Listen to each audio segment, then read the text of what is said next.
started.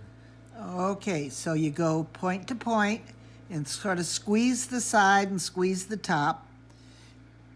Then you take your finger and you bring the point towards you, and when you get fast, you'll be able to do that all in one motion.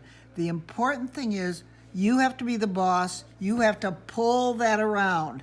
Don't just think it's going to fit. It might not, but pull it around. As I said, you want to use dough that's pretty stretchy the first few times. You want to use maybe a 1.5 and a 1.5 by 1.5 square the first time, because that'll give you a nice size. Grandpa Magelli always had something to say. He'd come in and he'd look at them and he'd say, "They're kind of small, aren't they?" And Grandma would say, "Well, they can have 2 instead of 1. And the next day he'd come in and he'd say, "They're kind of big, aren't they?" And she'd say, "Well, they can eat 1 instead of 2. And sometimes he'd come in and he'd say, "Don't forget, don't be like so-and-so." And I can't remember who he'd say. "Don't forget, don't be like so-and-so. I want to taste the meat. Just don't wave it over the top." He always had something to say when she was making them.